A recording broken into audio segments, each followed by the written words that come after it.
Good evening, everyone. My name is Vanessa Akins, and I'm a Special Program Management Coordinator in the Prince George's County Planning Department. On behalf of the Maryland National Capital Park and Planning Commission, Prince George's County Planning Department, we welcome you to the Qualified Data Center Northern Community Meeting. This is your meeting, where we want to hear your input. We ask that you be fully engaged and be involved in the discussion. Now, I have the wonderful opportunity to introduce Lakeisha Hall, Planning Director with the Prince George's County Planning Department. Thank you so much. Good afternoon, good evening, everyone. Can you guys hear me on the mic okay? Wonderful. So thank you so much. My name is Lakeisha Hall. I'm the Planning Director for Prince George's County. Super excited about having the first community meeting on data centers. And so our job tonight is to listen to you in regards to what you want to see moving forward in this county in regards to this topic. We know the region has been dealing with data centers in a different capacity, and so we have the opportunity to be forward-thinking, be more proactive in how we proceed with planning future data centers if they do come to Prince George's County. So we want you to feel very comfortable to provide input. We want your wish list items, anything you want us to think outside the box, any lessons learned. And so our job tonight is not to make you like or dislike, but to educate and get information back. So the team tonight will be working very closely with everyone here to get feedback. We also have a great consultant team, and so we're going to have 3 of these meetings over the next couple weeks. And then we also are working very close with the county council on a report. All the information that we collect through this process will be available. We're going to be very transparent to get the input that we need on this process before we proceed with a final report. So we're not making any decisions at all over the next few months on data centers. We're just doing a lot of collective information gathering. So with that being said, enjoy yourselves tonight, and thank you so much for coming out.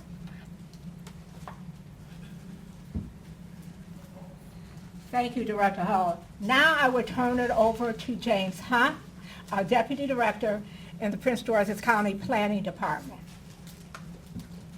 All right, good evening, everyone. And I want to thank you all for coming out tonight. This is a great opportunity for us here within Prince George's County. We are taking, just like the Planning Director said, we're taking a very unique approach to data centers. This is not like what the other folks in the region are doing. We want to hear back from you all at this point in time. That's what it's about, hearing back from you all so the policymakers can develop those policies that are coming and stemming from what you want them to do, what you want things to look like in your communities. Or if you don't want them, state that. That's what this is about tonight. Just truly get more information, just like the Planning Director said, learning about it, getting providing your feedback to all of us so we can take that back. The Gensler team, they're here to collect your feedback. I want to make it very clear here, straightforward. We are not planning a data center. There's no plan for a data center in the pipeline for any of this. That's not what this is about tonight. This is about getting information from you all to see how you all want the planning department, how you want the county council to proceed when it comes to data centers. It's a very unique situation. We have a different approach here, and we want to make sure that the people of Prince George's County come first. That said, thank you all again for showing up tonight. This is going to be great. I really appreciate you all. I'm learning so much about data centers over the past, 6 months it's been? Never knew about it before in my life. One of the things, I'll share this before I go on, I was doing some research, and some of them, I've seen them in, they've done high-rise buildings that look like data centers. You never would have believed it. But that's one of the things that's out there that they've done innovatively. They're doing more of a green approach to things, different things like that. So that said, I'm going to get off this soapbox here, let the program proceed here, and I'll turn it over to our Gensler team. We do want to introduce Mary Giles. Oh, I'm sorry. Mary Giles, can you stand up? She's our Deputy Director over in the Department of Permitting, Inspections, and Enforcement. Thank you. And she's also a member of the Data Center Task Force team here as well. I do want to also recognize, is John Sheridan? Where are you, John? So John here is also from Councilmember Ivy's office as well. Is there anyone else that's also, Mary Cook. Mary Cook with Councilmember Denoga's office here as well. So anybody else in the room we make sure we want to recognize here is from the County Council, the County Executive's office. All right. Well, thank you all. I'll turn it on over here. Great. So thank you all for being here this evening. We have quite an agenda to go through. What we wanted to kick off, I'll just kind of walk you through what we're doing today. So hopefully you all had a chance when you came in to register up front. We have a handful of posters around the space. Hopefully you had some time to take a look at some of those. We're going to walk through about 15, 20 minutes of just an overview presentation, some key things that'll be informative to our roundtable discussions. And then the bulk of our time this evening is really going to be in these roundtables. So we have 3 different rounds of discussions and 3 different topic areas. So we'll have you guys switching between, so you have an opportunity to talk about all the 3 topics, and we'll get into that in a little bit more detail. But just so that's sort of the structure of our evening, so that you can sort of have more like localized, deeper conversation around specific topic areas for that run from 6:40 hopefully to around 8 o'clock. So that's our agenda for today. We had a lovely welcome. Thank you to Vanessa, Lakeisha, and James. They've been really lovely to work with as we've launched into this process. And, they shared our intention here today that, there was a task force established with this intent to really understand the impact of data centers and understand what are the things that, as we're thinking about these future planning considerations, what are the things we want to put in place to make sure community and constituents are really feeling that their needs are being met and that we're doing this in a responsible and sustainable way. In terms of what we're doing as part of this effort, as James said, we're collecting community feedback. We'll be doing some case studies, so looking at what adjacent counties or similar counties to this one have done in order, again, to create some safeguards, guidelines to help direct data center development in the future. Connecting that to best practices research, what we're seeing in the industry in terms of things that are happening, and of course collecting all of the public feedback in order to inform some recommendations relative to how the policy and guidelines might move forward. So that is our intent, and as was said, we're really looking here to understand current needs, opportunities, challenges, and uncover how we can move forward together. This is one of 3 meetings. We'll be repeating the same meeting in the Central County and in South County. So those locations, those will be next week.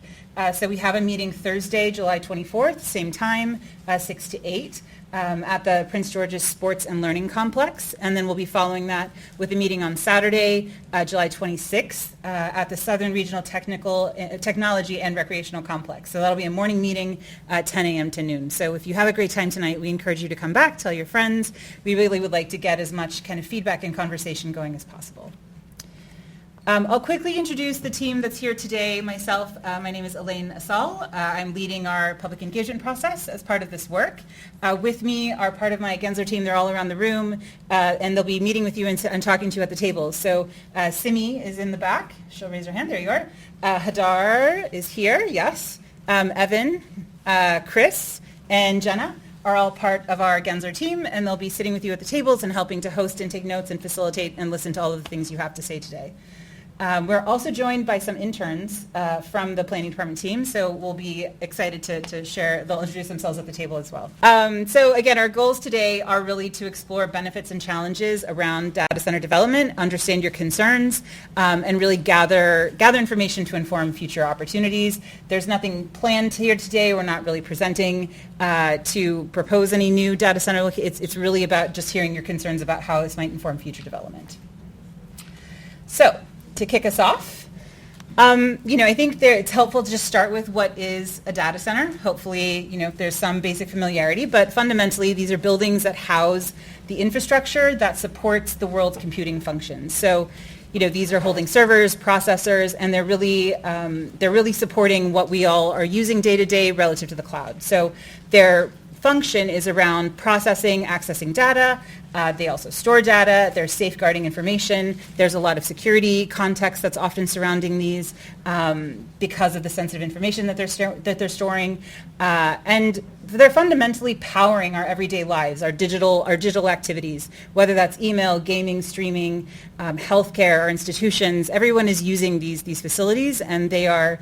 And as a result, it's impacting a wide range of people. So we know that impacts residents, businesses, education, healthcare, government institutions, financial institutions. Them existing impacts these folks, and where these data centers exist impacts who is near them. So we understand there's a lot of things kind of happening around the development of these, and also how they are creating value in other ways. some of the things driving the growth of data centers, and it's important to understand some of that context here. The incredible investment in growth in digital activity is causing a pretty significant surging demand for services, whether that's gaming, streaming, certainly with the proliferation of AI and how people want to use that. There's a demand not just here, it's across the country. And really thinking about how our economy is moving, how all these things are moving towards just more need in terms of data storage and usage is just sort of part of this conversation. I think in addition to that, it's thinking about how this also supports local and national infrastructure. Data centers ensure reliable connectivity, not just for our personal use, but for businesses, schools, government functions, et cetera. And they're really a backbone for everything that we touch, healthcare, finance, logistics, research, et cetera. So they've become a bigger and bigger part of our lives, and as a result, coming more and more into our local environments. So why is this important today? We're seeing a lot more coverage and conversation around data centers. Certainly communities are expressing more concerns about whether it's land use, sustainability, even equality, workforce opportunities. And there's a lot of competing views on what are those benefits versus the potential impacts, whether it be environmental or social. So a lot of our conversation today is unpacking what are some of those potential impacts, what are some of those concerns, and how might we think about some of the opportunities as well. So some key topics of interest. There's six that we've identified that we think are kind of often coming up in terms of things that we might consider. Economic development, local digital connectivity, community and civic benefits, tax revenue, digital infrastructure, and potential for sustainability. And we'll walk through all six of these. Relative to economic development, we do see opportunities around creating direct high-paying jobs, whether that's in the initial construction phases or even long-term relative to maintenance and operations of these facilities. And those direct jobs do have indirect job opportunities and benefits as well. So again, recognizing the economic development opportunities that these bring. In terms of tax revenue, they have provided significant local tax revenue, and that's both real and personal property taxes. We have some different examples from adjacent counties that have sort of cited drops in those in personal property taxes. That then creates opportunity for other kinds of investment in community infrastructure or other community needs. So recognizing that there can be relief of tax burden for residents that comes along with these things. And again, that reinvestment in schools, infrastructure, services. In terms of digital connectivity, having those adjacent to, having data centers adjacent it can increase local access to whether it's higher speed internet, cloud services. It might strengthen appeal for technology-driven businesses to locate closer. So again, it connects back to that economic development opportunity. It's powering kind of essential services, as we mentioned. It's enabling a lot of different AI development, remote work, kind of our growing digital economy. And it helps the U.S. kind of compete locally in tech and innovation. I think one of the things that's interesting is as we've seen so much concentration in Loudoun County, I think there's a security benefit to expanding beyond that. So I think there is movement outside of Loudoun County and people looking for opportunities to grow and find other places to locate data centers. In terms of potential community and or civic benefits, I mean, there's a lot of things that we've been seeing in terms of workforce training, STEM education, renewable energy projects, maybe it's utility infrastructure that may be coming or possible that, again, both benefits the data centers as well as local residents. And kind of thinking through other capital investment opportunities that may come alongside. In terms of sustainability, again, the hyperscalers, and we'll talk a little bit about some of the different types of data centers. There's some different conversations around how are we thinking about energy sources, renewables, other sustainable potential solutions, and generally improving or increasing capacity of the existing grid. And then thinking about other sustainable infrastructure like recycled water systems. So there's some things that are coming with the needs of these types of buildings that can create some additional value and improvements for adjacent communities and neighborhoods. So what are the sorts of things that counties create guidelines around? We've seen typically these 7 areas generally. So creating guidelines or policies around water demand and quality, around land use and site design, around energy demand and efficiency, around building design, around noise mitigation and monitoring, around air quality monitoring, and then again, community benefits. So all of these we've seen, counties provide guidelines, legislation, directive as data centers have been coming in. Here are the things that we'd like to see, and here are the things that we'd like to provide comment on. So again, a lot of our conversations will reference and connect to these categories as things that we can have impact around. So it's helpful to just touch briefly on types of data centers. They're not all the same. There are a couple of different scales that are helpful to just understand some of the differences. On the furthest left are edge data centers. That is, 5,000 to 10,000 square feet. And on the smaller side, actually, I have some slides that'll go with this. So we'll go from far to edge, and then on the far right to hyperscale. So those are the larger campuses. So if we walk through those a little bit with some visuals to go along.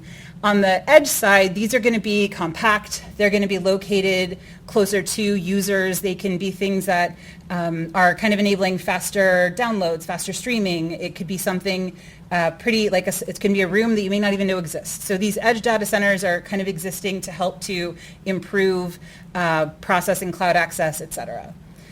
Adjacent to that, or next over, is the enterprise or corporate. So this may be something like on a college campus or on a corporate campus where they're trying to improve or concentrate data center support within their own campus. And that's something that is, that's an internal need that they have. So that is considered, again, in these categories, that is the second category that we look at, and that's around 10,000 square feet to 50,000 square feet, roughly. These next two sort of level up. So the third category is kind of a co-location or wholesale. We consider this like a single building. This is probably more in the 50,000 to call it up to 350,000 square foot range, maybe 1 to 10 acres. This is maybe pretty common, or what we might see pretty commonly. And these are, they can kind of take different forms, but essentially I think from a residential experience, they're the single building with sort of the site area around it. And then to the right, or kind of a step above that, are the hyperscalers. And that's, multiple buildings. It's more of a campus, 350,000 square feet and up, over 10 acres. These are facilities that may be kind of, these are supported by companies like AWS, Microsoft, Google. They're really looking for significant scalability, high processing loads. We are seeing more of these show up or not show up, but more of these folks are looking for hyperscale locations, just again, given the amount of interest and growth in this space. So we are seeing kind of the hyperscalers in the market and looking for opportunities to develop. So what are some site considerations that are very important for us to consider? 5 are probably the most critical: power, water, land use, roads, and fiber. And I have a couple of notes, so let me grab those. So if we start with power, data centers are very power intensive often, and they require a stable and substantial power supply to operate servers and cooling systems 24/7 around the clock. And so that need for power can restrict where they can locate. And I think the good news on this front is that the industry is shifting towards more energy efficient models. We are seeing improvements in server technology, more efficient cooling, better use of renewable energy, and there's more investment and interest in, just given the demand, data centers having on-site power generation, so having to figure out how they provide their own power within their own footprint. And I think that's something that we've seen a lot more interest in recently to help ease the strain on local power grids. So again, this is probably the most critical one that we're seeing a lot of conversation around, just given the amount of power available and the clients that are out in the market looking, and some of the things that we might consider as we think about this. Water usage is sort of the second category and something that often comes up. So water, many data centers use water for cooling systems, which means they often require more water than maybe a typical industrial building. And that can put pressure on local municipal supplies. But again, the industry is adapting, kind of recognizing this as something that is a pain point. So we're seeing a lot more technologies like closed loop systems, air-cooled systems to help reduce that water usage. We're also seeing that there are some facilities that are using reclaimed water or non-potable water. That also further reduces reliance on municipal systems, but that also means that the county needs to be able to provide enough of that reclaimed or non-potable water. So again, there's back and forth of, wanting to be more efficient with systems, but then that means there's a kind of municipal back and forth that needs to happen to make that possible. Land use. Depending on, the size of the data center, land is really important to accommodate, again, those different sizes of facilities we were just speaking about. They need room for both the building itself plus the equipment around it, like backup generators, cooling units. We are seeing, again, in newer designs, they're more efficient, more compact, but there's also a push to develop on land that has already been developed or disturbed, like old industrial sites, so we're not taking undeveloped natural areas unnecessarily. Roads and access. So access is key. Data centers need reliable roads for construction, equipment delivery, and long-term operations. So having that access to nearby highways and logistics can help to reduce traffic problems and help the project run more smoothly. So, again, we're seeing a lot more projects planned near existing infrastructure to minimize the need for new and major road development. And then finally, fiber. The data centers need fast and reliable internet, specifically fiber optic cables. So they're moving all this information to and from our users, businesses, and other data centers around the world. So, the fiber network in many areas is improving, which makes it easier for data centers to connect. And that also benefits local businesses and homes. As you get better fiber infrastructure, that means faster internet at the personal level and also on the business and commercial opportunities. As I mentioned, I think of the 5 considerations, power is sort of at the top of the list for things that are driving a lot of this conversation, but I think there's a lot that is continuing to change as the technologies advance, as the designs advances, as some of these conversations continue to move forward. And as we mentioned, community benefits is part of this conversation as well. Building in guidelines around community benefits is something we're going to see more of, and we want to make sure that we're helping developers be good neighbors and contribute to the communities that they're part of. So helping to be upfront about here are the things we expect is a really meaningful way to kind of set a standard for what you want to see. So some of those categories are environmental sustainability, local hiring and contracting, economic growth opportunities, investing in community infrastructure, support, and integration. So all of these things, there's a lot of interesting kind of stories that we can share, but a couple, a data center client or company could invest in vocational programs at a local community college and kind of help to create pipelines for opportunities and job opportunities for folks in the community. We've seen that happen, and that provides sort of long-term pipeline for economic growth. We've also seen opportunities where an operator might invest in broadband infrastructure that supports their facility and maybe surrounding communities at a discount or at a lower rate. So again, there's these ways to think about, how do we create partnership with and find mutually beneficial opportunities that can create value for both.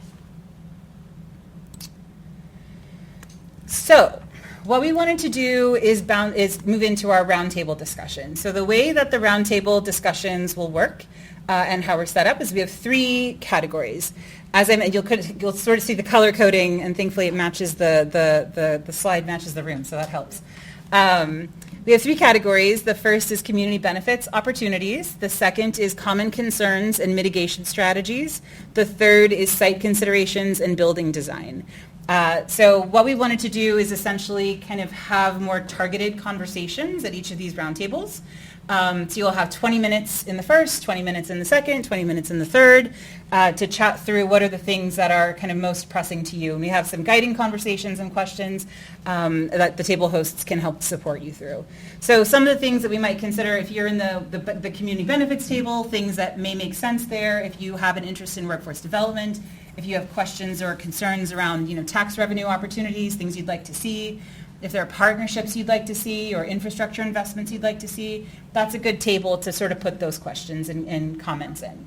If you're interested in noise, energy use, water consumption, potential public costs, that kind of goes in the common concerns, that middle, the table 2, either table 2. And then the third, site considerations and building design, is really around site access and location, maybe architectural and design and screening, sustainability strategies and environmental performance. So those are the categories of things you might talk about at that building. We also, for that table, have some images that are helpful to kind of look at and say, yeah, I like that, I don't like that, let's think about this. So we tried to provide some visual exhibits where we could to just give some prompts for the conversation. So what we'll do is, where are we on time? I think we're right about good. Great. So what we'll do is kind of take a minute to reset. If you want to stay at the table you're at, you're more than welcome to. If you want to switch to a different table for round 1, you can. You'll have an opportunity to go all 3.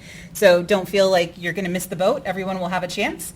And we will, again, set the clock and move forward. So as I mentioned, each table has some framing questions, so those are on those pages that are at the tables. So we have information on multiple layers. What we'll try and do is we'll announce up here when we're switching tables, so we'll keep you on time.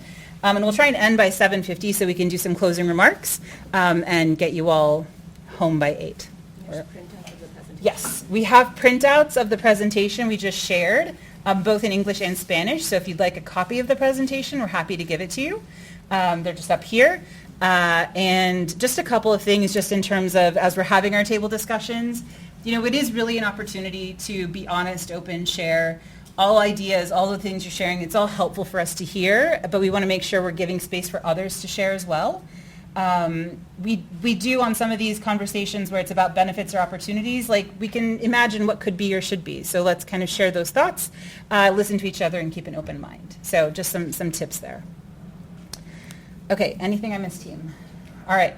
So what we're going to do is, as I said, choose a table to start. So as I mentioned, we've got community benefits at these 2 tables, the blue tables. We have common concerns and mitigation strategies at these 2 tables in green. And we have site considerations and building design in orange. And while I'm still up, I'm going to have our table facilitators also sort of stand by their table and raise their hands so you know who is hosting. So on the orange table, we have Chris and Jenna. We'll be over here. Green is Simi and Hadar will be hosting these tables. Okay. And Evan and I are here with community benefits opportunities. So choose your table, grab a seat, and then we'll hit the timer and get our conversations going. This is a real important endeavor. I just wanted to come in and say hello. I've only been on the board, been here now for 6 days. And I am really starting to get my feet wet and move around the county and do some amazing things and talk to so many people about what we're doing with Merlin Park and planning. I think you guys will be pleasantly surprised with some of the things that we're trying to institute. I think you'll be surprised at how we're really trying to get out and do more of these community outreach, because at the end of the day, we want to hear from you versus making decisions haphazardly. So I thank you guys for being here today. Tell your friends, tell your neighbors, go to our website, make sure that you're getting the information. Every second Wednesday of every month for the next 2 months, we have put together a data center task force. It's open to the public. You get to see all the necessary people around the table that's helping us be a part of our think tank as we methodically think this thing through on how we're going to move forward. But most of all, we want to hear from you and how it may or may not impact your communities and what is the response. So I just wanted to stop by this evening to say hello, thank you for being here, and if you need anything, the team is here to make sure that you guys are taken care of, and let's make some things happen in Prince George's County. Thank you.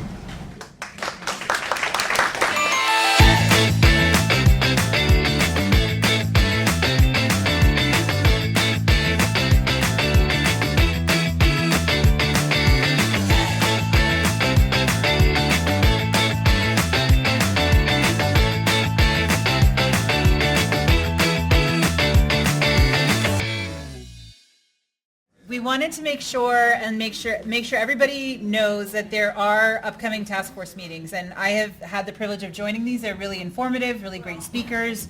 So I highly encourage that they are broadcast, so you can join via webinar. Upcoming meetings, we have September 10th, October 8th, and November 12th. These are at 11 a.m. And you can join in person if you'd like, but they are also broadcast, so the address is up here.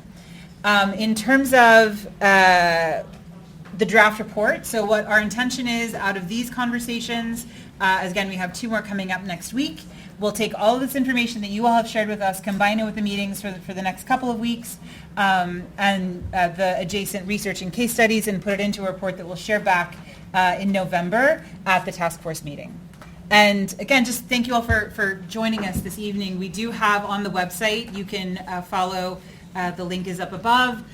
This presentation will be posted, as well as the task force webinars and other things that we've been putting together as part of this task force work. If you have any questions, we encourage you to email datacenters@ppd.mncppc.org. And yes, hope that's a mouthful, so remember that one. And we really look forward to, if you're able to join us at our meetings next week. We're happy to have kind of continued conversation. Encourage your neighbors. Sorry? Tell a friend. Yeah, tell a friend, tell your neighbors, tell others. We really want to make sure we're reaching as many people as possible and having robust discussion. So hopefully you enjoyed the format this evening and enjoyed the conversations, and we look forward to continue it. So thank you all so much. Oh, yeah, sorry. Yes, sorry. I had 2 more announcements. Hadarj reminded me. So with your table facilitators, there's a comment card and question card. So we have been collecting questions either on the Post-its, on the Menti, on cards, whatever's easiest for you. If you have questions leaving here, there's comment cards if you want to share your thoughts from the meeting, whatever makes sense. So both of those are available, and we'd love your feedback and input. So again, thank you so much. Thanks for the reminder.